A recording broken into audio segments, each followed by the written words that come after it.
So guys, Sunday na naman. So it's day off time. Maaga pa, lumabas na ako. Hindi ko nga nakuha yung allowance ko. Bala na sila. Mamaya ako na lang kunin pag-uwi. So, welcome and welcome back to my YouTube channel. Sasagutin ko yung mga nag-PPM, nagtatanong kung bakit ayaw ko daw i-recommend yung turkey. Okay, so yan yung aking topic for today. Kasi madami nagtatanong, bakit parang ayaw mong i-recommend, ganyan-ganyan. Hindi naman sa ayaw kong i-recommend, guys. Ayaw ko lang na maranasan ninyo yung nararanasan ko with my employer. And then yung mga nararanasan ng mga friends, kakilala ko dito, okay? So, wait lang. Lalabas muna ako ng kasing kulob. Yung boses siguro parang So, guys, bakit ayaw ko ba daw bakit parang ayaw ko daw i-recommend ang bansang Turkey para dun sa mga interesadong magtrabaho as nannies or household worker. So, hindi naman sa ayaw ko siyang i-recommend. Ayaw ko lang, guys, na marami pang kababayan natin ang maka-experience ng katulad ng na-experience ko ngayon. Okay? Kasi dito, guys, kakaiba yung mga attitude nila. Sabi nga ng iba parang sa Middle East lang daw. Pero yung mga kakilala ko naman na galing Middle East, mas mabuti pa daw doon yung kanilang sitwasyon kumpara dito. Kasi dito, guys, aside sa pagod, as in super yung trabaho kasi dito, lalo pag summer, kakaiba, okay? Napaka super pagod. Pero yung pagod is kaya. Yung gutom kaya din. Ang hindi kaya ay ang attitude ng mga amo towards sa kanilang mga helper. So dito ko lang na feel na as in talaga ako, guys, katulong. Katulong talaga yung aking role sa buhay nila. Syempre katulong naman talaga tayo, di ba? Pero sa bansang pinuntahan ko like Cyprus, Romania, hindi ko na feel yung ganitong treatment. Parang member of the family yung na-feel ko. Siguro isa yan sa factor bakit tumatagal ang isang helper sa isang host or sa isang family dahil sa treatment, di ba? Ako nakapag 4 years ako sa Cyprus dahil nga yung treatment nila is parang family, kahit gaano pa kalaking tao yung bisita nila sa bahay nila. Magkakasama pa din kayong kakain, kasali ka sa usapan, tinatanong ka ng amo, pinapakausap ka dun sa guest. Yung parang hindi mo na feel na kakaiba ka or katulong ka lang, yung ganun.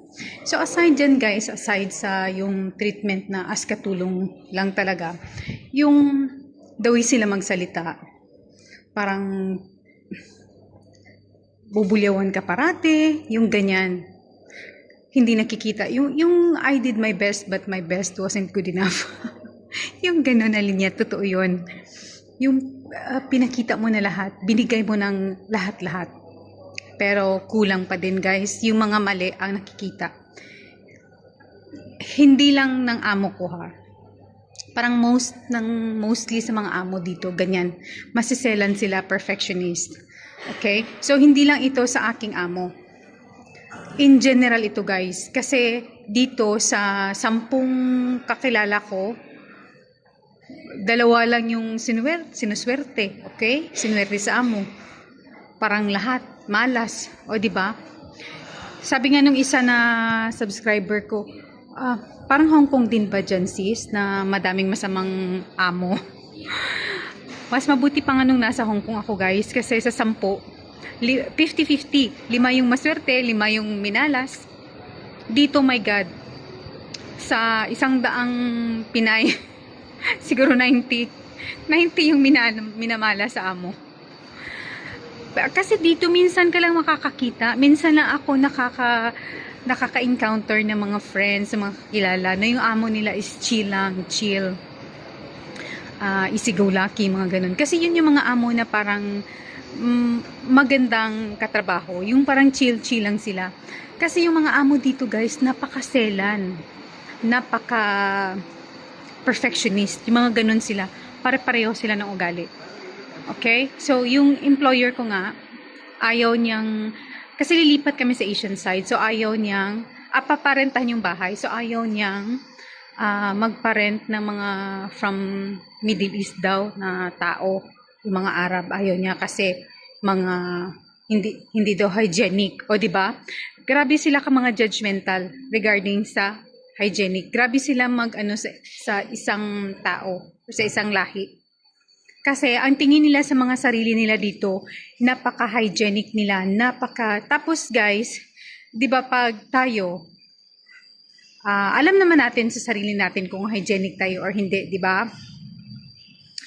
So, ikikip na natin 'yan sa ating sarili. Dito kasi guys, parang gusto talaga nilang ipangalandakan sa kapwa nila na ay ganito ako ka-hygienic, ganito ako. Ganyan sila dito guys, okay? Parang gusto nila talagang ipamukha sa mga tao kung gaano sila ka linis, gaano sila ka perfect sa loob ng bahay.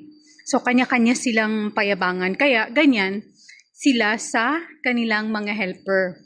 Ang pressure na sa helper, nasa nannies. Kasi gusto nilang ipakita sa lahat ng friends, sa lahat ng tao, na ganito sila, ganyan, ganyan. Pero lahat ng pressure nga nasa helper. So, kaya parang ayaw ko siyang i-recommend sa mga kakilala ko. Kasi nung nasa Cyprus ako, nasa Romania ako, gusto ko mag-recommend ng mga friends, relatives. Kaso nung nasa Romania ako guys, ang gusto kasi ng mga nagtanong-tanong dun sa akin ng mga employer, mga kakilala ng amo ko, ay yung nasa Romania na kasi nagmamadali, ayaw na malaking gastos, ganito ganyan. So, mas gusto nilang nandun na sa Romania ang kukunin nila. Pero dito, no way, no F way na magre-recommend ako ng friends or relatives. Pero may nakausap ako na kung if ever daw na gusto kong umuwi ng Pinas, i-recommend ko siya. Alam niya naman na hindi ko itinago yung ano ng amo ko, yung ugali.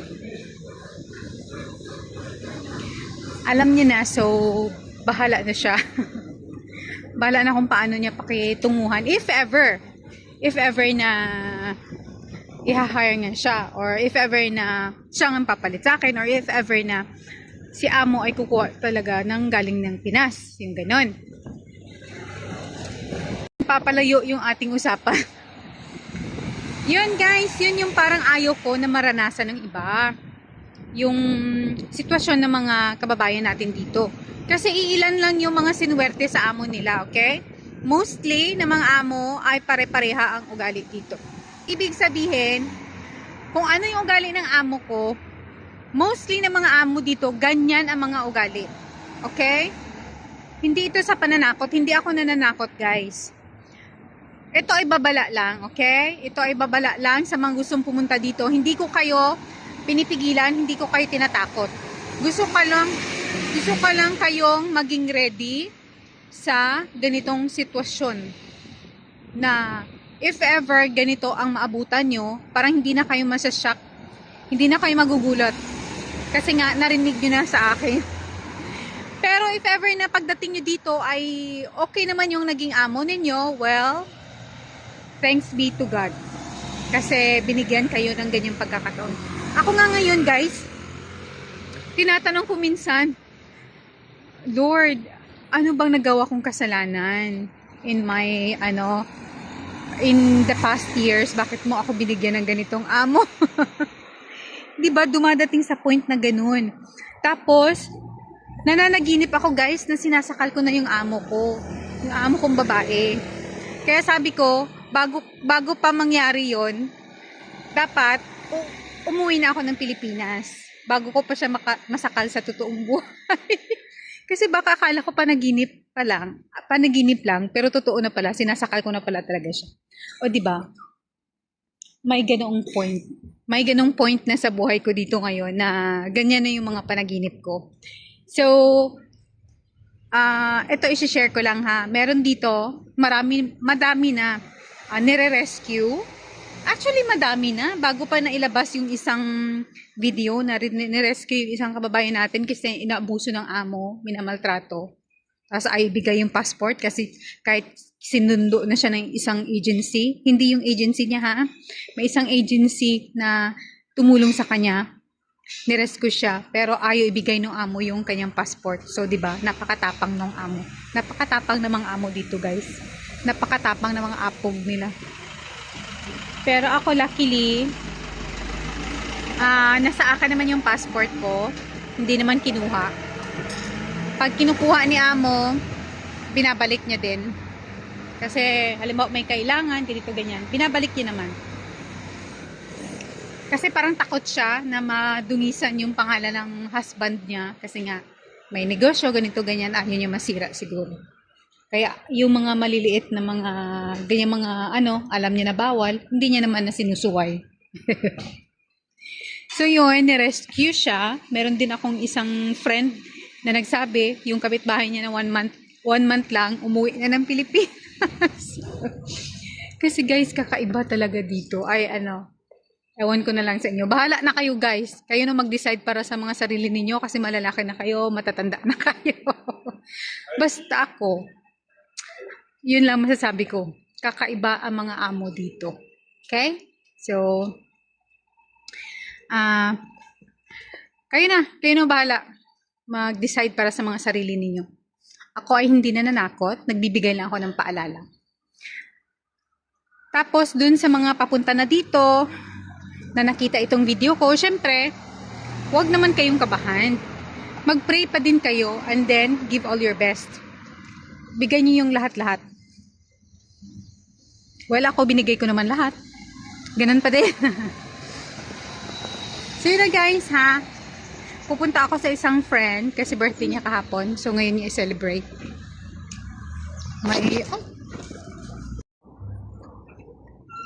So yun. May isa pa pala akong isi-share. Ang mga amo dito guys, mahilig mang-stock. Okay? Mahilig sila mang-stock sa Facebook account and then TikTok account ng kanilang mga nannies o kanilang mga helper. And then, pag nakita nila yung kanilang helper or nanny na nagsasayaw-sayaw sa TikTok, kumakanta, nagsasayahan, hindi naman sa loob ng bahay ng amo, either sa apartment or sa labas during day off. O diba? Basta kita nila. Iinit na yung mga ulo nila guys. Kaya nga, merong TikTok, merong Facebook. Kasi, it's your freedom na i-post kung ano yung mga nangyayari sa buhay mo doon, diba? So, kasalanan na nila yun. Bakit kailangan nila mang-stock? Kaya ako, ayokong hindi ako nagpo-post masyado sa Facebook kasi stalker ko yung amo ko sa Facebook account ko. Gusto ko naman sana mag-post ng mga kaganapan dito. Marami nagtatanong, marami na din akong followers doon. I mean sa Facebook ko, Facebook account na mga interesado papunta dito.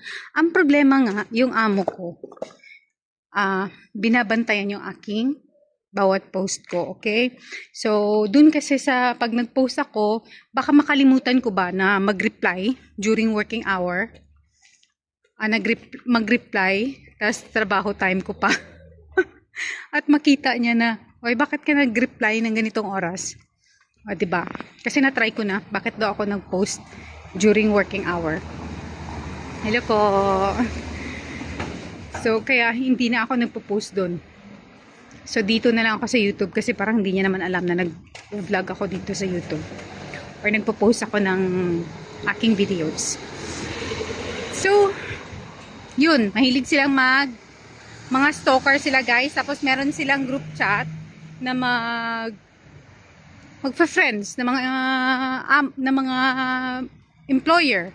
Doon nila ipopost yung mga nagsasayaw nilang mga nani, pag-uusapan nila, di ba? Nagtatanong kayo o nagtataka kayo, bakit alam ko? Siyempre si amo ko din yung nagsabi. Kasi yung dati daw na pinaalis niya na helper, ganyan. Nagsasayaw daw pala sa TikTok. So anong pakialam niya kung magsayaw sa TikTok? Buhay niya yun. 'Di ba? Hindi naman siya nagsasayaw na kasama yung anak mo. Hindi naman siya nagsasayaw na kasama yung sir niya. Hindi naman siya nagsasayaw na nakahubad. Nagsayaw lang siya na medyo sexy yung damit. Ano masama dun? Personal niya yun na account. Kaya nga may TikTok. Bahala ka na sa buhay mo kung ano i-post mo dyan. Huwag mo lang i-post yung kaluluwa mo, 'di ba?